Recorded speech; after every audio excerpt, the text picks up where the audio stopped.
الرحیم۔ السلام علیکم ناظرین، میں حجی مصفی پروگرام گوشہ ادراک کے ساتھ آپ کی خدمت میں حاضر ہوں۔ آج 14 جولائی ہے، تھرڈ ذیلحج ہے اور بدھ کا روز ہے۔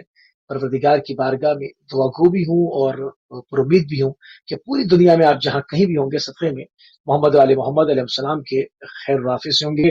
ناظرین، آپ کو ہمارے اس پروگرام کے فارمیٹ کا علم ہے۔ اس میں ہماری موضوع جو ہے وہ قرآن کریم فرقان الحمید کے اوپر جو ہے وہ ہماری بحث جاری و ساری ہے، اور اس کے اوپر آپ کی پسندیدہ شخصیت ہمیشہ ہمارے ساتھ ہوتی ہے۔ آپ کی شخصیت کسی تعارف کی محتاج نہیں ہے۔ ہمارے ساتھ موجود ہیں علامہ سید نجم الحسن نقوی صاحب، قبلہ آپ کو پروگرام میں خوش آمدید کہیں گے اور آپ کی خدمت میں سلام عرض کریں گے۔ جی، آپ سب کو بھی السلام علیکم ورحمۃ اللہ۔ اللہ تعالیٰ انشاءاللہ دنیا و آخرت کی سلامتی عطا فرمائے، اور ایک ایسا خوبصورت انٹریکشن ہے صاحبان ایمان کے درمیان کہ حکم یہ ہے کہ ملتے ہی کہو السلام علیکم یا کہو السلام علیکم، یعنی ایک دوسرے کی سلامتی کی دعائیں جو ہیں تو بہت خوبصورت ہے۔ اللہ تعالیٰ سب دیکھنے والوں کو، سننے والوں کو بھی صحت و سلامتی عطا فرمائے۔ آپ زحمت کرتے ہیں اس پروگرام کے لیے، پروردگار آپ کو بھی صحت و سلامتی دے انشاءاللہ۔ جزاک اللہ قبلہ، جزاک اللہ۔ تو ناظرین، قرآن کریم کے جو معارف ہیں، جو اس کی گہرائیاں ہیں، جو اس کی لطافت ہیں، اس کے اوپر ہماری مسلسل جو ہے وہ گفتگو جاری و ساری ہے۔ اپنی پچھلی گفتگو سے آج کی گفتگو کو مربوط کریں گے اور قبلہ تھوڑی سی بات کو آگے بڑھاتے ہیں کہ حدیث نبوی صلی اللہ علیہ وآلہ وسلم کی روشنی میں اگر قرآن کو دیکھا جائے اور اس کے اوصاف جاننے کی کوشش کی جائے تو ہمیں احادیث میں کیا کچھ ملتا ہے۔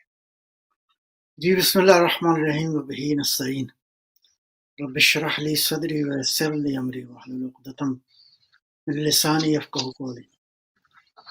ختم مرتبت صلی اللہ علیہ وآلہ وسلم ہی وہ بنیادی ترین ہستی ہیں جن کو اللہ نے قرآن کا ظرف قرار دیا۔ وہ وجود اطہر جس کے وجود مبارک پر اللہ نے قرآن کریم جیسی کتاب کو نازل فرمایا۔ لہذا قرآن کریم میں کیا ہے، اس کی اوصاف کیا ہیں، اس کے اندر علوم کون سے ہیں، اس کے اندر جہتیں کون سی ہیں، ظاہر ہے کہ صاحب قرآن ہی بہتر بیان کر سکتے ہیں، یا وارثان قرآن ہی اس قرآن کی حقیقت کو حقیقی طور پر جانتے ہیں۔ اگرچہ اجمالی طور پر ہم سب جان سکتے ہیں اپنی اپنی بساط کے مطابق، لیکن وہ گہرائیاں، وہ وسعتیں، وہ کیا کہتے ہیں عظمتیں جو ختم صلی اللہ علیہ وسلم نے بیان فرمائی ہیں، ہماری امت کے لیے قابل توجہ ہیں۔ اسی طرح اہل بیت علیہ السلام، خصوصاً ناطق قرآن امیر المومنین علی ابن ابی طالب علیہ السلام نے جو جن زاویوں سے بیان فرمایا ہے قابل توجہ ہے۔ ایک نقطہ اور میں بیان کر عرض کروں گا، بات کو آگے بڑھائیں گے۔ وہ نقطہ یہ ہے کہ ابھی تک بھی بہرحال ضرورت ہے کہ امت قرآن کو محور قرار دے، تو ساری کی ساری امت۔ ابھی ہم پریکٹیکلی ایسا نہیں ہے، ہم کہتے تو ہیں کہ ہم قرآن ہی ہمارے لیے محور ہے، لیکن بہرحال خود اہل بیت علیہ السلام کی تعلیمات اس نوعیت سے ہیں کہ حتیٰ احادیث کو پرکھنے کا معیار بھی جو ہے وہ قرآن ہو، یعنی یہ بات بڑی اہم ہے۔ لیکن ابھی تقریباً ہم لوگ، ہماری زیادہ تر بحثیت امت جو ہے، زیادہ تر توجہ حدیث کی طرف ہے، زیادہ تر توجہ جو ہے وہ فقہی مباحث کی طرف ہے۔ ضرورت ہے کہ ہم سب بحثیت امت اسلامی قرآن کریم کی عظمتوں کو درک کرنے کی حتی الوسع جو ہے وہ حتی البساط کوشش کریں۔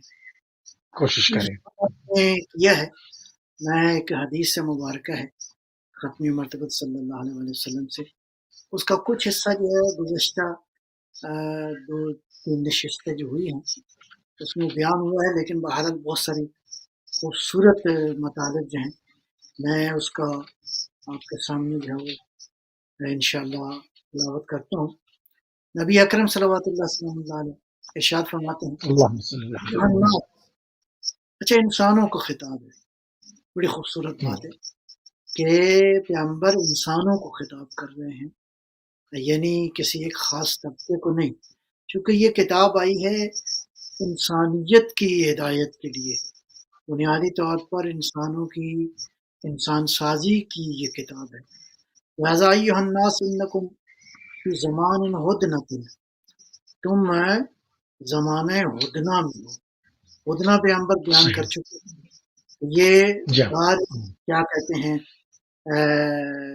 اس سے مراد جو ہے وہ بلاء و انقطاع، ابتلائیں ہیں، آزمائشیں ہیں، اور ان سے آزمائش مراد صحیح فرماتے ہیں انتم علی ظہر سفر، تم سفر کی پشت کے اوپر، یعنی سفر تم مسلسل کر رہے ہو۔ کیا خوبصورت کر رہے ہیں، مسلسل کر رہے ہیں، سبحان اللہ سبحان اللہ والسیر بکم سری، اور بڑی تیزی کے ساتھ تمہیں لے جا رہے ہیں۔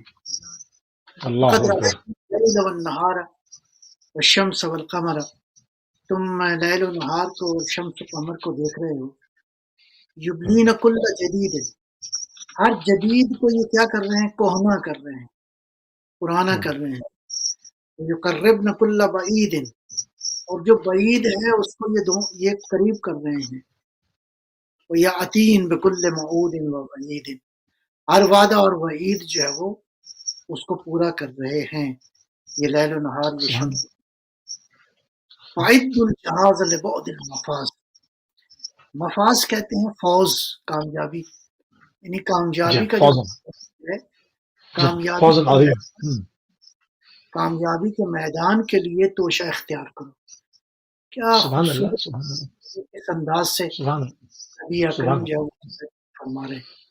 فقال مقداد بن الاسود الکندی، جناب مقداد کھڑے ہوئے، عرض کیا، فقال یا رسول اللہ، یا رسول صلی اللہ، اللہ فامر نعمل، آپ کیا امر فرماتے ہیں، ہم کیا کریں؟ فقال انہا دار بلاء و ابتلاء و انقطاع و فنا، یہ دار کون سا ہے، بلاؤں کا ہے، انقطاع کیا ہے، یہ بلائیں ختم بھی ہو جاتی ہیں، و فناء، اور اسی طرح یہ فنا کی دنیا ہے۔ فرمایا فَإِذَا التبست علیکم الامور، جب بھی امور، یہ امور سے مراد سارے امور ہیں، زندگی کے سارے امور انفرادی امور ہیں، جی اجتماعی کلی امور امور ہیں، نعم سیاسی امور ہیں، آپ کے تنظیمی امور ہیں، آپ کی زندگی اجتماعی کے امور جتنے بھی امور ہیں، زندگی کے جتنے بھی پہلو ہیں، یہ بات بڑی اہم ہے۔ زندگی کے تمام تر پہلوؤں میں، تمام تر پریشانیوں میں کیا کرو کہ فَإِذَا الْتَبَسَتْ عَلَيْكُمُ الْأُمُورُ كَقِطْعِ اللَّيْلِ الْمُظْلِمِ فَعَلَيْكُمْ بِالْقُرْآنِ، جب رات کی سیاہ تاریکی کے اندر ظاہر ہے کہ امور مشتبہ ہو جاتے ہیں، بات سمجھ میں نہیں آتی، کون کیا ہے، کیا چیز کیا ہے، کون کہاں ہے، کون کہاں بیٹھا ہے، کون کس حالت میں ہے، یہ سارے امور جو ہیں وہ مشتبہ ہو جاتے ہیں۔ فَعَلَيْكُمْ بِالْقُرْآنِ، قرآن کا دامن تھام لو۔ یہ کون کہہ رہا سبحان ہے؟ اللہ وہ جو خود قرآن مجسم ہے، وہ جو خود سبحان قرآن کی اللہ تعلیمات جی کا مظہر ہے، وہ ارشاد قرآن فرما ناطق جو ہے اللہ سبحان اللہ فَإِنَّهُ شَافٍ مُشَفَّعٌ، یہ اگر شفاعت کرے گا اس کی شفاعت قبول کی جائے گی۔ وَمَاحِلٌ مُصَدَّقٌ، اگر کسی کی اس نے شکایت کر دی اس شکایت کو تائید کی جائے گی۔ مَنْ جَعَلَهُ أَمَامَهُ قَادَهُ إِلَى الْجَنَّةِ، جو اس کو امام بنائے گا، یعنی جو قرآن کو امام بنائے گا، یہ قرآن اس کو جنت کی طرف اصلاً کھینچ لے کے کے لے جائے جائے گا، قَادَهُ إِلَى کھینچ کے الْجَنَّةِ۔ لیے وَمَنْ سبحان اللہ جَعَلَهُ سبحان اللہ سَاقَهُ إِلَى النَّارِ، اور کسی نے اگر قرآن کو پیچھے رکھا تو قرآن جو ہے اس کو دھکا دے کے جہنم میں پھینک دے گا۔ دیکھتے گا بہت اللہ اکبر السبیل، قرآن جو ہے رہنما ہے، کس کی طرف، ید علی السبیل، اپن راستے پہ لے جانے والا، راستے کا رہنما، راستوں کا راہبر جو ہے وہ کون ہے، وہ قرآن کریم ہے۔ قرآن وہ کتاب و تفصیل و بیان و تحصیل، عجیب، یہ تین جو تعبیرات عجیب ہیں۔ یہ کتاب کون سبحان سی ہے، اللہ تفصیل کی کتاب ہے، یہ بیان کی کتاب، یہ تحصیل کی کتاب ہے، یہ ایک ایک لفظ قابل تشریح ہے۔ یہ کتاب مجمل نہیں ہے، تفصیل کے ساتھ اس نے زندگی کے امور کو بیان کر دیا ہے۔ پھر اسی طرح بیان ہے، یعنی گنجلک معاملات کے لیے یہ بہت ہی شافع اور واضح بیان ہے۔ تحصیل یعنی گویا بھی الفاظ دیگر مقاصد حاصل شدہ ہیں اگر کسی نے قرآن کو امام بنا لیا۔ یہ دیکھو یہ فاصل ہے، یہ لفظ بھی قابل غور ہے، یعنی حق و باطل کے درمیان فاصل کون ہے؟ قرآن کریم ہے۔ لیس بالحزل، یہ مزاح نہیں ہے، قرآن خالی اس طرح نہیں ہے جس طرح تم استفادہ کر رہے ہو۔ گویا یہ الفاظ یہ بتا رہے ہیں کہ قرآن حقیقتوں پر مبنی ایک کتاب ہے، قرآن زندگی کی علامت ہے، قرآن کریم زندہ رہنے کے لیے بنیادی اصول فراہم کرتا ہے۔ اور اگر کسی کو یہ اصول سمجھ میں نہ آئے تو ظاہر ہے بہت واضح ہے کہ پیغمبر اکرم کو جو قرآن نظر آ رہا ہے، پیغمبر اکرم جو اس حدیث میں قرآن کریم کے زاویے بیان فرما رہے ہیں، اگر معلوم نہ ہو سکے تو پھر صاحب قرآن کے دروازے پہ دستک دو، پھر قرآن کی حدیثوں کو ناطق قرآن سے پوچھنے کی کوشش کرو۔ وَلَهُ ظَهْرٌ وَبَطَنٌ، اس کا ظاہر ہے، اس کا باطن ہے۔ فَظَاهِرُهُ حُکم اللہ، اس کا ظاہر جو ہے وہ اللہ کے احکام ہیں، اللہ کی حکمتیں ہیں۔ اگلا جملہ بہت ہی قابل توجہ ہے، وہ کیا ہے؟ باطنہ علم اللہ تعالی، اس کا باطن اللہ کا علم ہے۔ اللہ اکبر، سبحان اللہ، سبحان اللہ، سبحان اللہ۔ وہ جو اللہ کہتا ہے کہ اس کی آنکھوں سے کوئی کائنات کا ذرہ اوجھل نہیں ہے، اور وہ سارا علم اس نے کتاب مبین میں رکھ دیا ہے۔ اس کا مطلب ہے کہ قرآن کے ظاہر کو بھی جاننے والی ہستی ہے اور قرآن کے باطن کو بھی جاننے والی ہستی ہے، کہ تمہیں قرآن کی عظمت بیان کر رہے ہیں۔ فظاہر وثیق، اس کا ظاہر بہت ہی مضبوط ہے، مستحکم ہے، طاقتور ہے، قوی ہے۔ باطنہ لہ تخوم، اللہ اکبر، اس کے باطن کی سرحدیں ہیں۔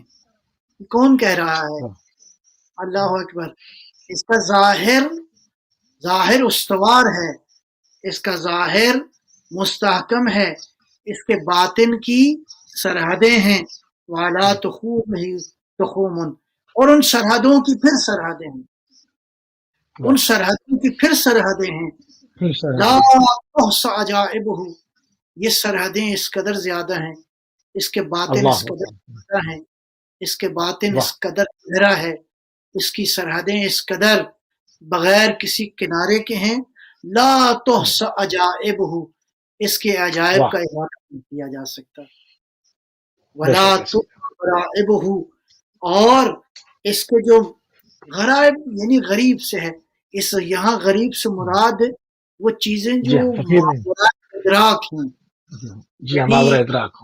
عقل جو ہے وہ ظاہر ہے کہ ایک خاص حد تک پرواز کر سکتی ہے۔ ساری کائنات، پیغمبر فرما رہے ہیں لا تبلغ غرائبہ، اس کے غرائب جو ہیں وہ کبھی مٹنے والے نہیں ہیں، وہ کبھی ختم ہونے والے نہیں ہیں، وہ کبھی جو ہے وہ غرائب اس کے جو ہیں وہ ہرگز جو ہے ختم ہونے والے نہیں۔ اس کے بعد فرمایا فیہ مصابیح الہدی، اس میں ہدایت کے چراغ ہیں، ومنار الحکمہ، اس میں حکمت کے منار ہیں، دلیل علی المعرفہ، یہ معرفت کی طرف لے جانے والا ہے، یہ معرفت کا رہنما ہے، یہ معرفت کا امام ہے۔ اللہ اکبر، یہ معرفت کا رہبر ہے۔ قرآن معرفت کی طرف لے جانے والا ہے۔ کون سا انسان جس کی یہ رہبری کرتا ہے، یہ کس کا امام ہے؟ لمن عرف النصب، وہ جو صاحب انصاف ہے، وہ جو صاحب انصاف ہے، یہ صاحب انصاف کا راہبر و رہنما ہے۔ فَلْيُوغْ رَجُلٌ بَصَرَهُ، بس ہر انسان کو چاہیے کہ اپنی بصیرت کو جو ہے وہ متوجہ کرے اس قرآن کی طرف، یعنی واقع بصیرت کے ساتھ اس قرآن سے جو ایک بہت بڑی تعداد ہے جو کہ حفاظ بھی ہیں اور قاری بھی ہیں اور مسلسل قرآن بھی پڑھتے ہیں، مگر ہم دیکھتے ہیں کہ وہ پھر بھی ایک جو قرآن ایک نظام دے رہا ہے، ایک نظام اسلامی متعارف کرا رہا ہے، جو زندگی کا خود ایک آئین ہے، جو کہ ایک دستور ہے، مگر اس کو فالو نہیں کرتے، تو پھر کیا پڑھ رہے ہوتے ہیں؟ کیوں وہ حلق سے نیچے کیوں نہیں جا رہا ہوتا؟ اس کی کیا وجہ ہے؟ اس کی میں کوئی عرض کروں خاص؟ یہی جا آپ کا اس سوال کا جواب انہی لفظوں کے اندر ہے۔ صاحب انصاف کو چاہیے کہ بصیرت کے ساتھ اتر جائے اس سمندر کے اندر، وَلْيَبْلُغْ النَّصْفَ نَظَرَهُ، اور صاحب انصاف جو ہے اپنی نظر کو عمیق کرے، اگر وہ یہ کرے گا ینجو من عتب، نجات پا جائے گا۔ یہی سوال جو آپ نے کیا ہے، ہر وہ ملت نجات پا جائے گی، ہر وہ شخص نجات پا جائے گا، اس کی یہ راہبری اور رہنمائی کرے گا، من عتب، اور ہلاکت سے نجات پا جائیں گے۔ دیکھیں پہلا مرحلہ ہے، یہ بہت سادہ مرحلہ ہے، قرآن کریم کا حفظ کرنا، اگرچہ اس کا بھی اپنا ایک نور ہے، حفظ کرنے سے بھی ایک نورانیت ہوتی ہے، لیکن اگر ہلاکت سے بچنا چاہتے ہو، زندگی میں اگر اس کو راہبر بنانا چاہتے ہو، تو اس کے لیے انصاف کے ساتھ بصیرت کے ذریعے اس قرآن کے اس باطن میں اترنے کی کوشش کرو، تم ہلاکت سے نجات پا جاؤ گے۔ یہ تخلص من نشب، نشب کہتے ہیں پیچیدگیوں کو، ناہمواریوں کو، وہ جگہیں جہاں پہ نشب سے ہی نشیب ہے نا، وہ کھائیاں اور گھاٹیاں جہاں راستہ نظر نہیں آتا، پیغمبر فرماتے ہیں یتخلص من نشب، ان تمام گھاٹیوں اور پیچیدگیوں سے تم خلاصہ حاصل کر لو گے، نجات پا لو گے۔ فإن التفکر حیات قلب البصیر، یہاں پہ قاعدہ کلی بیان فرما رہے ہیں، تفکر، سوچنا، میڈیٹیشن، پرسیپشن، یعنی گہری بصیرت، یعنی گہرے انداز سے کسی معاملے کو لینا۔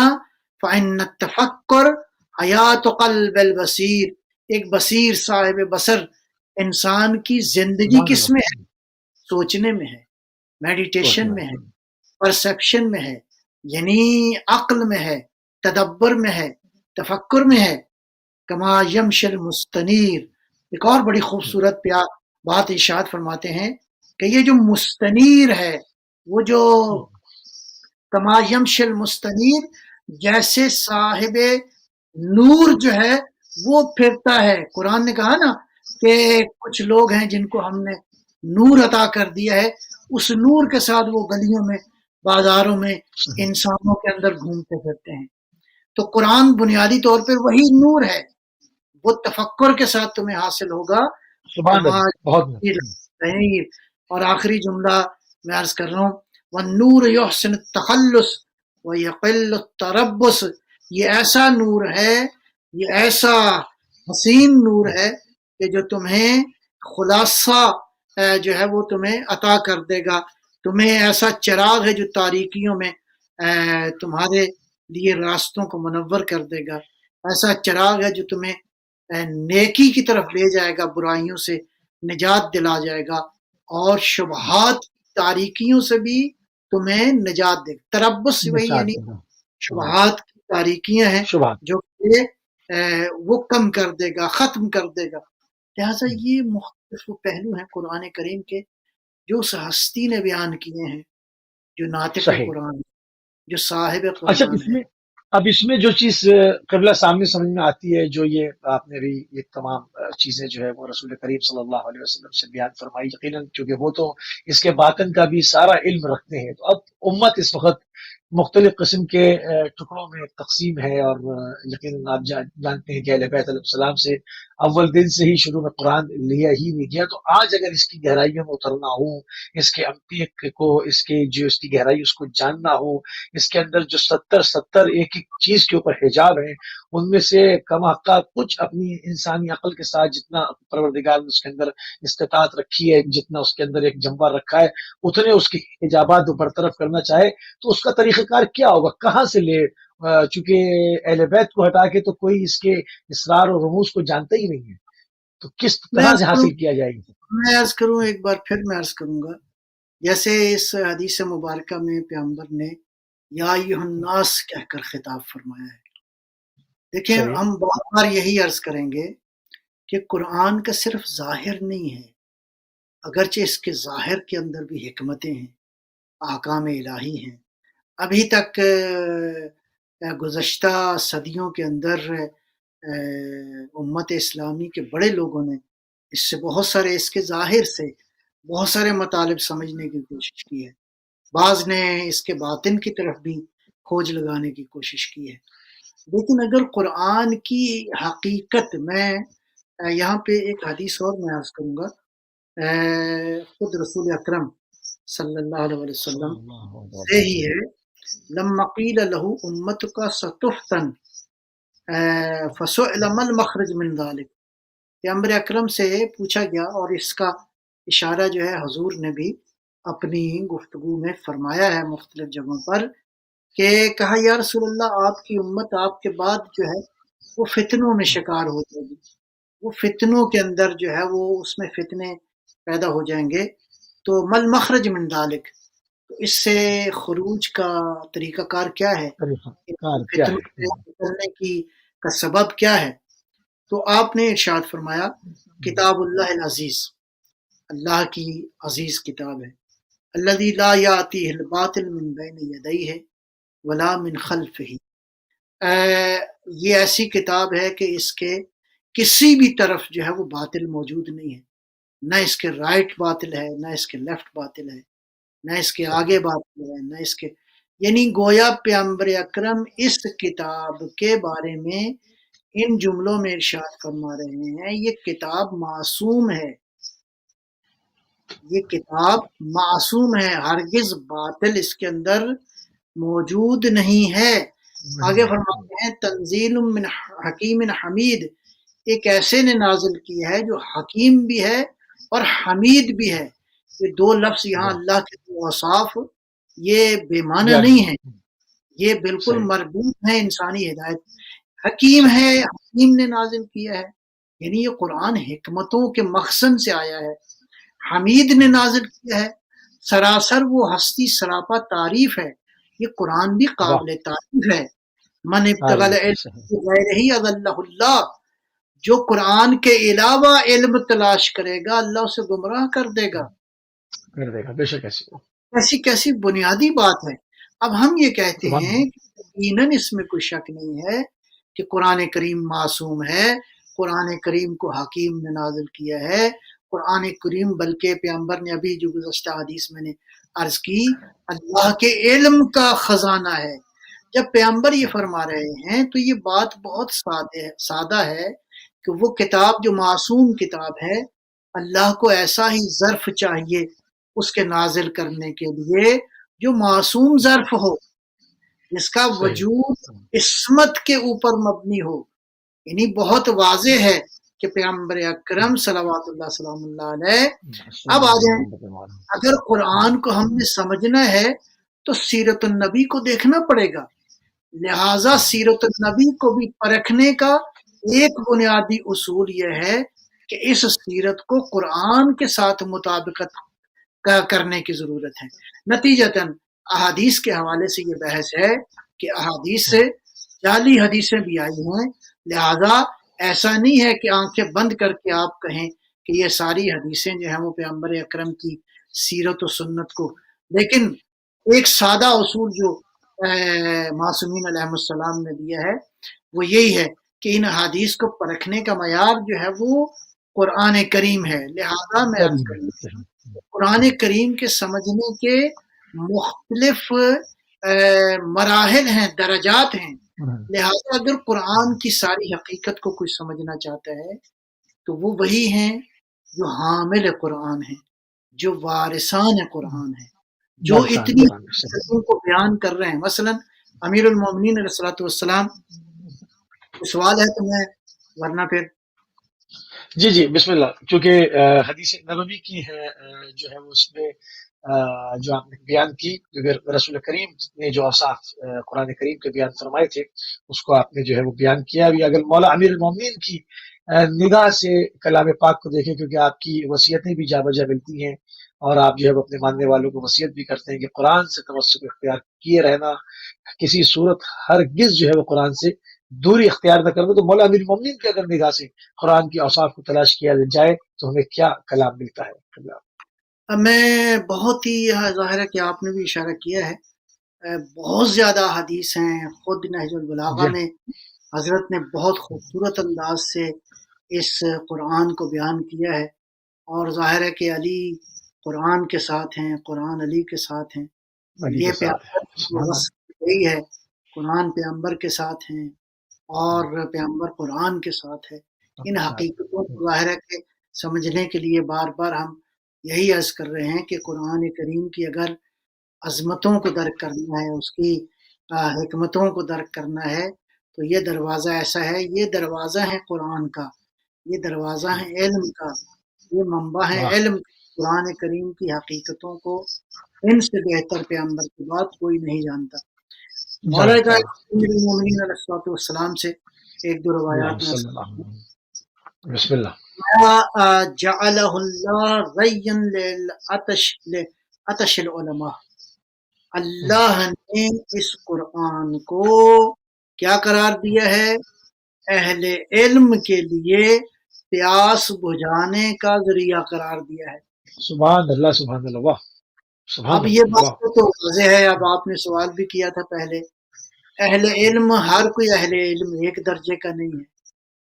جی ٹھیک، اس میں بھی درجات لوگ ہیں ہیں. جی جن کو درجات خالی ہیں. آتی ہے کچھ نہ کچھ، وہ بھی قرآن سے استفادہ کرتے ہیں.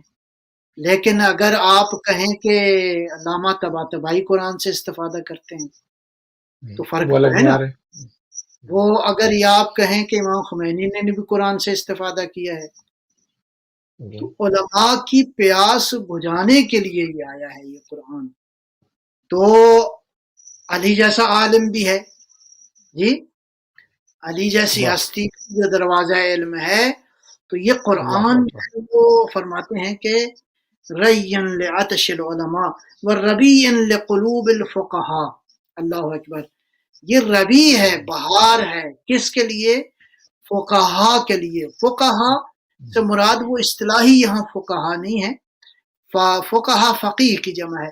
فقیہ جس کے پاس گہرا علم ہو، جس کی بصیرت گہری ہو، جس کے سینہ جو ہے وہ حکمتوں کا مخزن ہو ٹھاٹھے مارتا ہوا. یہ تمام تر وہ لوگ جو واقعاً فقاہت کی منزل پر فائز ہیں خدا. تو ان فقیہ کے لیے، فقہا کے دلوں کے لیے یہ بہار ہے. یعنی یہاں خزاں کوئی بات ہی نہیں. جہاں قرآن ہے وہاں خزاں نہیں ہے، وہاں بہار ہی بہار ہے. بہار کا موسم ہے، اور یہ بہار کے اندر یہ فقہا ہیں جو اس سے بہار کے ماحول میں ہی رہتے ہیں. وہ محاجل جی ترق سبحان اللہ. صلحاء، اور وہ جو صلحاء ہیں ان کے لیے ایک ایسا راستہ ہے جو حجت اور دلیل کا راستہ ہے، برہان اور واہ. معرفت کا راستہ ہے. دواء لیس بعدہ داء، ایسی دوا ہے، ایسا واہ. یہ کیا کہتے ہیں دارو ہے جس کے بعد انسان مریض نہیں ہوتا. اللہ اکبر. واہ. اللہ انسان اکبر. سبحان علی اللہ. فرماتے ہیں سبحان کہ اللہ. اللہ ایسی اکبر. دوا سبحان ہے اللہ. کہ اس کے بعد کوئی بیماری نہیں رہتی. وَنُورًا لَيْسَ مَعَهُ الظُّلْمَ، ایسا نور ہے جہاں اللہ. ظلم ہے ہی نہیں، نور ہی نور واہ. ہے. اب کلام امیر المومنین. اگر آپ یہاں کلام پہ الامام. اللہ اکبر. سبحان اللہ، اگر آپ یہاں پہ اس بات کو ملا دیں کہ قرآن علی کے ساتھ ہے، علی قرآن کے ساتھ ہے، تو قرآن یعنی اللہ، علی یعنی اللہ کا نور ہے. علی جہاں اللہ ظلمت بے کو شک. گرائی ہی نہیں ہے. علی ہائے ہائے. وہ ہیں جن کے سینے میں پیغمبر نے سارے کا سارا علم جو ہے، پیغمبر نے وہ دیا. ارشاد فرمایا اللہ نے میرے سینے میں جو ہے وہ سارے کا سارا علم جو ہے یہاں پہ رکھا. وَأَحْصَيْتُهُ فِي عَلِيٍّ، میں نے اس علم علی ہے. کو منتقل کر دیا علی کے وجود میں. اللہ اکبر. تو یہ اللہ ہے اکبر. اعلم ان اللہ هذا اکبر. القرآن، یہ دوسری حدیث ہے. اعلم ان هذا القرآن هو الناصح الذي لا يغش، ایسا نصیحت کرنے والا ہے، ایسا دل سوز ہے جو کبھی تمہارے ساتھ ملاوٹ نہیں کرے گا، دھوکہ نہیں کرے ملاوٹ نہیں گا، کرے گا. نہیں کرے گا. والہادی الذی لا یضل، ایسا ہادی ہے جو کبھی گمراہ نہیں کرے گا. دنیا میں واہ. ایسے ہادی ہیں جو گمراہ کر دیتے ہیں.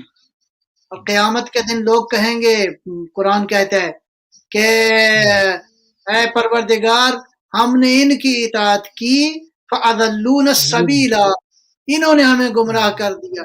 ہاں تو وہ یہ کہیں لوگ گے ہیں جواب آئے گا اللہ نے تمہیں عقل نہیں دی تھی کہ تم ان کی مانتے کیوں جاتے. ہاں والحادی الذی لا یغل والمحدث الذی لا یکذب، ایسی گفتگو کرتا ہے جو کبھی جھوٹ نہیں بولتا. اللہ سبحان اللہ سبحان اللہ اللہ جن کے سینوں میں اللہ نے اس قرآن کو رکھا ہے ان کے اوصاف بھی یہی ہیں، ورنہ خدا کی دولت کے نظام پہ اعتراض آ جائے گا. پروردگار ایسی کتاب کو تو نے کہاں پہ رکھا ہے؟ نہیں. والمحدث الذی لا یکذب، ایسی گفتگو کرنے والا ہے جو کبھی جھوٹ نہیں بولتا. وما جعل هذا القرآن احد الا قام عنہ بزیادت و نقصان، جو کوئی بھی قرآن کی بارگاہ میں بیٹھے گا اس کو یا کچھ کمی ہو جائے گی یا کچھ اضافہ ہوگا، یا کچھ نقصان کمی ہو جائے گی یا کچھ اضافہ اس کو تھوڑا سا کھول دیں، جی اس کو تھوڑا سا کھول دیں، مطلب یہ کمی کیوں ہو جائے گی، وجہ کیا ہے؟ اگر خود امام آگے فرما رہے ہیں زیادت فی ہدن، ہدایت میں اضافہ ہو جائے گا، اور نقصان من امن، اور اندھے پن میں کمی آ جائے گی. یعنی اندھا پن وہ دور ہو جائے گا، یعنی وہ اندھا پن نہیں رہے گا. لہذا میں عرض کروں کہ قرآن کریم جو ہے، یا مثلا میں ایک اور حدیث پڑھ کے، دو حدیثیں اور چھوٹی چھوٹی ہیں امیر کائنات علیہ السلام ہی سے، بہت ہی خوبصورت ہے، میں پڑھ کے اس پہ آپ عرض کروں گا. فرمایا افضل الذکر القرآن، قرآن افضل ترین ذکر ہے. بہی تشرح الصدور، یہ جو حضرت موسیٰ نے دعا مانگی تھی، رب اشرح لی صدری ویسر لی امری. ہاں یہ وہ قرآن ہے جس سے شرح صدر ملتا ہے، سینے کھل جاتے ہیں. وتستنیر السرائر، رازوں سے پردہ اٹھ جاتا ہے، راز منور ہو جاتے ہیں. اور اگلی حدیث میں وہ تو پتہ نہیں، میرا تو نہیں سمجھ سکتا اس کی حقیقت کو، شاید کوئی بھی نہیں سمجھ سکتا. یہ حدیث کا حصہ عجیب ہے. علی فرماتے ہیں، کیا فرماتے ہیں؟ فَتَجَلَّى لَهُمْ سُبْحَانَهُ فِي كِتَابِهِ مِنْ غَيْرِ أَنْ يَكُونُوا رَعُوهُ بِمَا أَرَاهُمْ مِنْ قُدْرَتِهِ. دیکھو یہ ایسی کتاب ہے جس میں اللہ جلوگر ہے. اللہ اکبر اللہ اکبر. آپ کیا سمجھیں گے اس بات کو؟ اللہ اکبر. دیکھو علی فرماتے ہیں فَتَجَلَّى لَهُمْ سُبْحَانَهُ فِي كِتَابِهِ، اللہ اپنی کتاب میں جلوگر ہے. کیسے جلوگر ہے؟ من غیر ان یکونوا رعوہ، تم اسے دیکھ نہیں سکتے، تم اس کا مشاہدہ نہیں کر سکتے، تم خدا کو دیکھے بغیر، لیکن دیکھو وہ موجود ہے. بما اراہم من قدرتہ، اپنی قدرتوں کے ساتھ. اللہ سبحان اللہ. اگر آپ اس کو یوں کہیں تو علی خدا کا جلوہ دیکھتے تھے جب قرآن کی تلاوت کرتے تھے. بے شک ایسی پیغمبر اللہ کے جلوے کو دیکھتے تھے، وہ جلوہ الہی جس کو موسیٰ برداشت نہ کر سکے. کوہ طور پہ موسیٰ جلوہ الہی کو برداشت نہ کر سکے. علی فرماتے ہیں قرآن میں خدا جلوگر ہے، خدا کا نور جلوگر ہے، وہ اپنی قدرتوں کے ساتھ اس قرآن میں موجود ہیں، موجود ہے اس کی ذات. اور اب پچھلی حدیث میں ارشاد فرمایا المحدث، یہ کتاب گفتگو کرتی ہے، یہ کتاب بولتی ہے. اس کا مطلب ہے اگر آپ اس کو سمجھتے ہیں کہ یہ زندہ کتاب ہے، یہ زندگی کا مخزن ہے، حی ہے، اس لیے کہ حی نے بھیجا ہے. ہاں وہ خود حی و قیوم ہے، اس نے اس کتاب کو انہی اوصاف کے ساتھ، انہی کوالٹیز کے ساتھ نازل فرمایا ہے. لہٰذا اس کتاب الہی کی ان حقیقتوں کو، ان پردوں سے ان حقیقتوں سے اگر پردہ اٹھانا چاہو تو اس کے لیے بہرحال استاد کی ضرورت ہے. وہ پیغمبر ہیں اور آل پیغمبر ہیں جو قرآن کی ان ساری حقیقتوں کو جانتے ہیں جو ان حدیثوں میں نظر آ رہی ہیں. لہٰذا میں عرض یہی کروں گا ان حدیثوں کی روشنی میں کہ ضرورت ہے کہ امت جو ہے وہ قرآن محور ہو. بہرحال یہ علماء کا کام ہے، یہ محققین کا کام ہے کہ انشاءاللہ قرآن کی بارگاہ میں سب لوگ اکٹھے ہوں اور بارگاہ قرآن سے ہم اپنی زندگی کے لیے، البتہ اس میں کوئی شک نہیں ہے تو ساری حقیقتیں سیرت طیبہ میں موجود ہیں. ختم مطلب صلی اللہ علیہ وآلہ وسلم کی سیرت طیبہ، اس کے بعد امیر کائنات علی ابن ابی طالب علیہ السلام سلام اللہ علیہ ہیں. صحیفہ فاطمیہ کو دیکھنے کی ضرورت ہے. اس کے بعد آپ خاندان ارجمند ہیں، مولا امام حسن مجتبیٰ ہیں، 50 سال تک جس نے مسجد نبوی میں تفسیر کا درس دیا ہے امام حسن مجتبیٰ. وہ جو نبوت کی دلیل بنے، پیغمبر نے انہیں نبوت کی دلیل قرار دیا. اور پھر اس کے بعد حسین ابن علی علیہ السلام ہوا قرآن ہے، جس نے کائنات میں دیکھا، اس عالم نے، اس شمس و قمر نے، اس نے مشاہدہ کیا کہ قرآن حسین سے جدا نہیں ہے، حسین قرآن سے جدا نہیں ہے. ان سے ہم نے قرآن کی ان حقیقتوں کو سمجھنے کی کوشش کرنی ہے جو وارثان قرآن ہیں، جو مجسم قرآن، جس نے جتنا یہاں پر جی صحیح. اچھا، یہاں پہ ایک سوال یہ پیدا ہوتا ہے کیونکہ ہر جنریشن جو 15-20 سال کے بعد ایک نئی ہمارے سامنے ایک موجود ہوتی ہے، تو زمانے میں جدت آ چکی ہوتی ہے، نئے سوالات اس کے اذہان کے اندر ہوتے ہیں، نئے تقاضے ہوتے ہیں، نئی ضرورتیں ہوتی ہیں، نئے قسم کے مسائل ہوتے ہیں. تو اس کو کس طرح سے ہر زمانے میں ہر جنریشن کی پیاس بھی بجھانی کی قیامت تک کے لیے آیا ہے، تو اس کو ہمیں کیا کرنا چاہیے؟ ایک تفسیر کتنے عرصے تک کارآمد ہے کہ اس کو پھر تجدید کی ضرورت ہے؟ وہ خوبصورت سوال کیا آپ نے، اللہ آپ کو جزائے خیر دے. لیکن تفصیل طلب ہے، یہ قابل غور ہے. پہلی بات تو یہ ہے کہ قرآن کریم نہ کبھی کوہنا ہوا نہ یہ کوہنا ہوگا.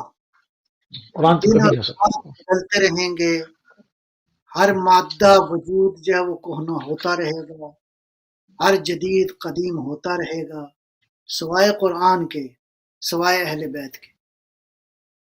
قرآن ہر زمانے کے انسانوں کے لیے ہدایت ہے. انسان جتنی ترقی کر جائے، انسان سورج پہ چلا جائے، انسان کہکشاؤں پہ کمندیں ڈال لے، یہ قرآن ہر جگہ آپ کو ملے گا.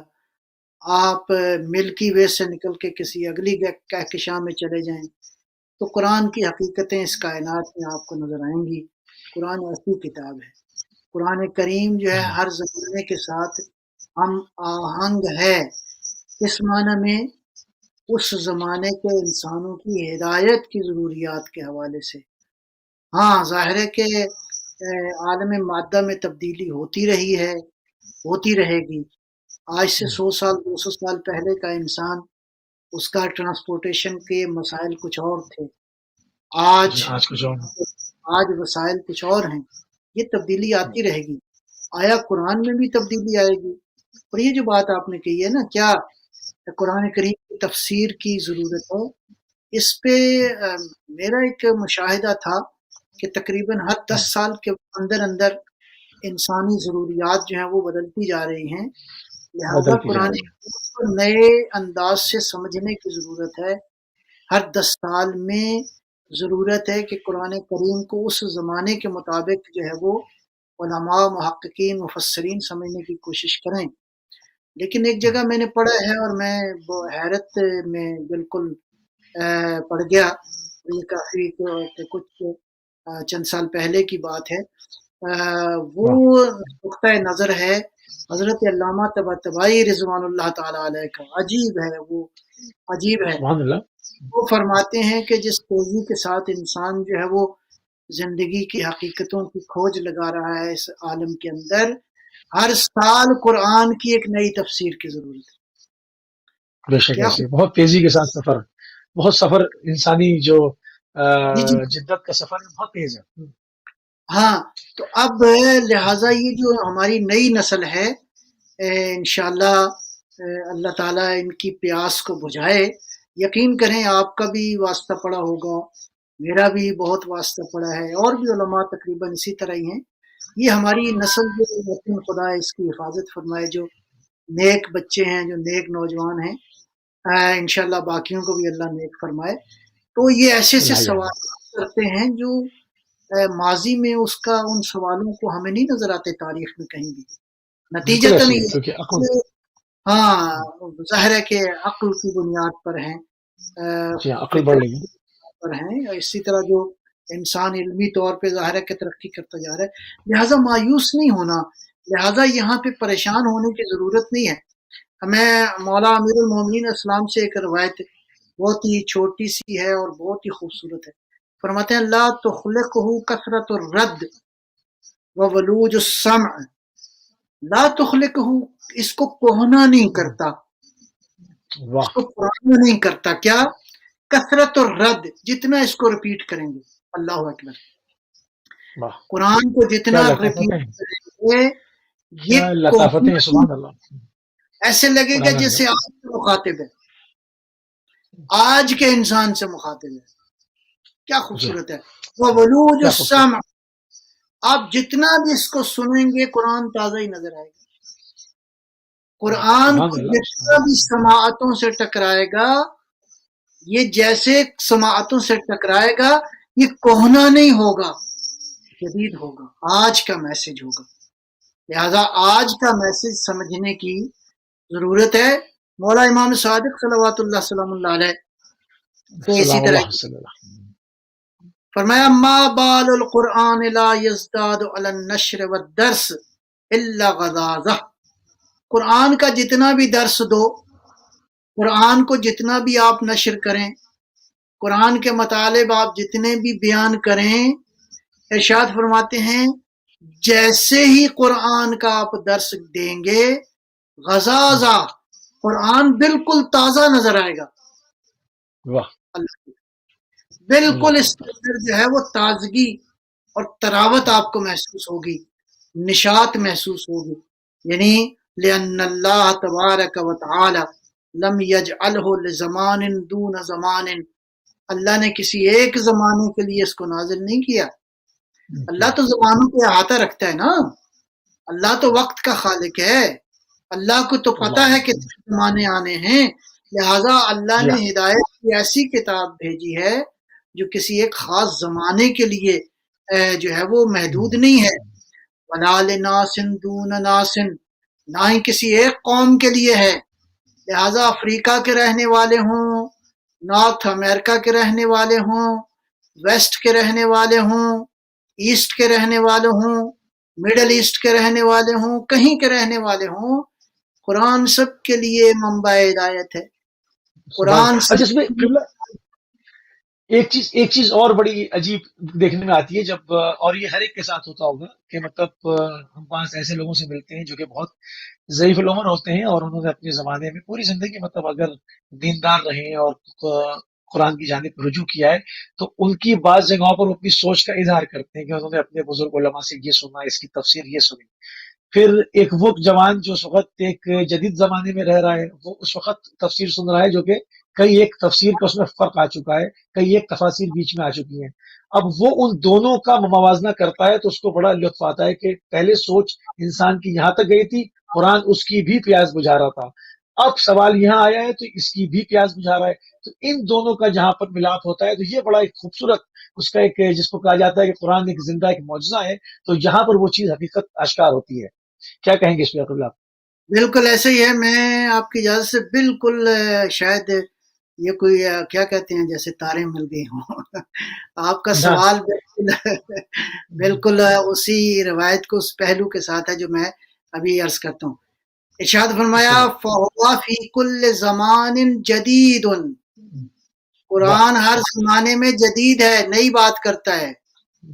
یہ آپ نے ہی کہا، قرآن ہر زمانے میں، آج سے 100 سال پہلے جو باتیں کر رہا تھا قرآن علماء کی زبان سے، ہاں ان کے لیے جدید تھا. آج جب پرانی اور موجودہ تفسیروں کو جب آپ ملا کے دیکھتے ہیں تو نئے اور جدید معانی آپ کو نظر آتے ہیں.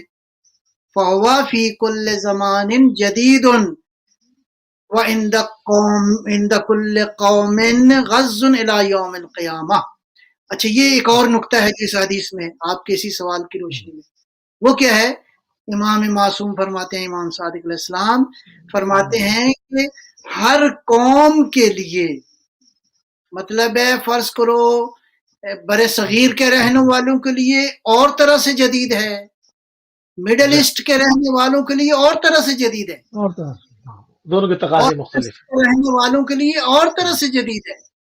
یعنی اس بات سے بلکہ ایک اور پہلو نظر آ گیا، عند کل قوم غز الی یوم القیامہ، اور یہ قیامت تک رہے گا. قرآن کے موتی، اس کے مونگے، اس کے قیمتی جو خزانے ہیں وہ قرآن نکالتا رہے گا، انسانوں کے لیے بیان کرتا رہے گا.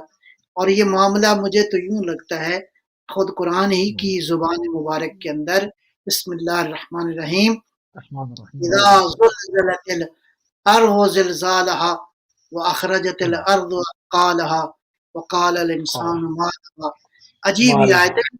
اس سورہ مبارکہ کو معمولاً مفسرین نے کہا ہے یہ قیامت کے بارے میں جو ہے وہ یہ آیت بحث، یہ سورہ مبارکہ بحث کر رہی ہے، اور تقریباً آخری پارے کی جتنی صورتیں ہیں وہ سارے ہی تقریباً قیامت اس کا آلموسٹ موضوع ہے. یہ بہرحال اپنی جگہ پہ ایک رائے ہے، میں اس کا احترام کرتا ہوں، لیکن سورہ زلزال مجھے لگتا ہے مولا امام زمانہ کے ظہور کی طرف اشارہ ہے. یہ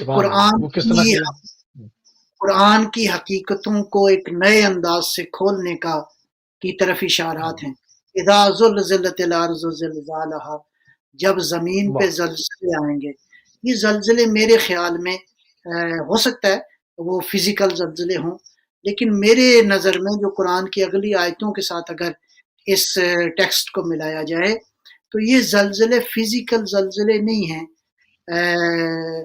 ان فزیکل زلزلوں کے ساتھ ساتھ یہ انفارمیشن ٹیکنالوجی کے زلزلے ہیں. یہ علمی دنیا میں آنے والے، علمی دنیا کے اندر جو انقلابات آئیں گے، علم کے جو نئے نئے معانی اور نئے نئے کیا کہتے ہیں چشمے کھلیں گے، ان چشموں کو دیکھتے ہوئے اذا اخرجت الارض اثقالها، زمین اپنے خزانے اگلے گی. انفارمیشن ٹیکنالوجی جو ہے ابھی آپ دیکھ رہے ہیں نا کہ یہ کہاں سے ہے، اس کا منبع اس کا سمندر کی تہ ہے. سمندر کی تہ اور آسمان کی وسعتیں آپس میں مل کے یہ آج جو اس وقت انٹرنیٹ اور یہ سارا کچھ جو آپ کو مل رہا ہے، یہ زمین ہے. اس کو ذرا غور کریں. اذا اخرجت الارض اثقالها، زمین اپنے خزانوں، یہ خزانے ہیں علم کے خزانے، انفارمیشن ٹیکنالوجی کے خزانے. مجھے تو یوں لگتا ہے. اور قال الانسان ما لها، انسان کہے گا یار یہ عجیب ہے، یہ زمین دیکھو یہ کیا کر رہی ہے. آگے کیا ہے؟ یومئذ تحدث اخبارها، زمین اس دن خبریں دے گی. اس کا مطلب ہے یہ قرآن کے ورق انسان پلٹتے جائیں گے، علم کے سمندر کھلتے جائیں گے، علم کے دریا کھلتے جائیں گے. یومئذ تحدث اخبارها بان ربک اوحی لها، یہ کوئی نئی وحی نہیں آئے گی، بلکہ اللہ نے جواب دے رہا ہے. قرآن جواب اس سوال کا ہے کہ یہ جو زمین اپنے خزانے اگلے گی، میں اس کا ترجمہ یوں کرتا ہوں، زمین اپنے خزانے اگلے گی، اور زمین جب اپنے خزانے اگلے گی تو کیا ہوگا؟ اس دن خزانے اگلتے ہوئے زمین خبریں دے گی. اور اس سے یہ کیسے خبریں دے گی زمین؟ بِأَنَّ رَبَّكَ أَوْحَىٰ لَهَا، اس لیے کہ اللہ نے وحی کر دی ہے اپنے خزانوں کو اگل دو. ہاں مجھے تو یوں لگتا ہے جب زمین کا وارث آئے گا اور کہے گا زمین سے اب خبریں دینا شروع کرو، اللہ اکبر. یہ وحی، یہ جو اللہ فرما رہے نا بِأَنَّ رَبَّكَ أَوْحَىٰ لَهَا، ہاں اس دن صاحب وحی آئے گا، وارث وحی آئے گا، اور وحی کا وارث جب اس زمین کو حکم دے گا تو زمین اپنے خزانے اگل دے گی. لوگ کہیں گے یار یہ کیسی ترقی ہو گئی، ہم تو اس طرف متوجہ ہی نہیں تھی. اس لیے حدیث میں ہے نا کہ مطلب اگر 2 حروف تک اگر انسان ترقی کر چکا ہوگا تو اس کو 27 حروف مکمل کر دی جائیں گے، یعنی 25 مولا کے حروف ظہور کا سے اضافہ کر پہلے دیا جائے گا۔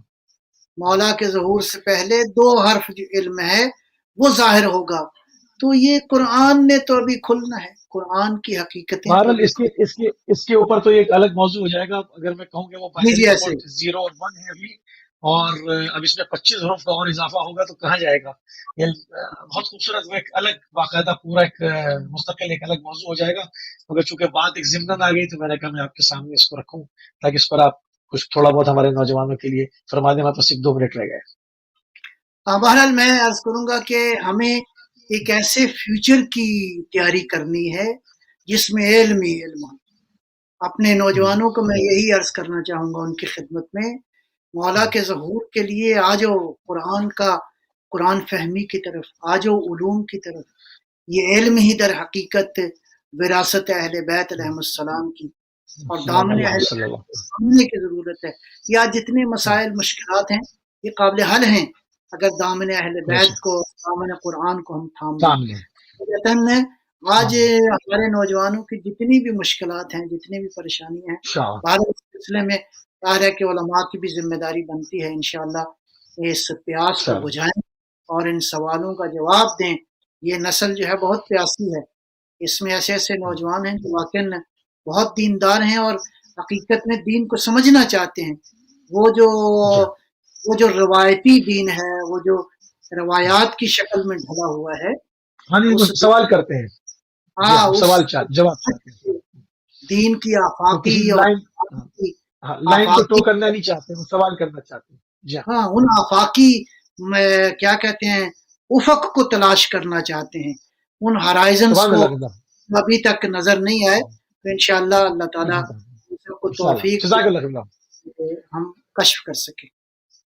انشاءاللہ۔ جزاک اللہ قبلہ، انتہائی مشکور ہیں اور انتہائی ممنون ہیں کہ آپ ہمیشہ کی طرح اپنا قیمتی ٹائم اہل بیت ٹی وی کو دیتے ہیں۔ اور ناظرین، ہمارا موضوع جو قبلہ کے ساتھ چل رہا ہے قرآن کریم، اس کی لطافتیں، اس کی گہرائیاں، اس کی تیق، جو اس کے جو باطن ہیں، جو اس کے اندر حجابات ہیں، اس کے اوپر آج اوصاف کے اوپر ہماری گفتگو انشاءاللہ اگلے پروگرام میں مزید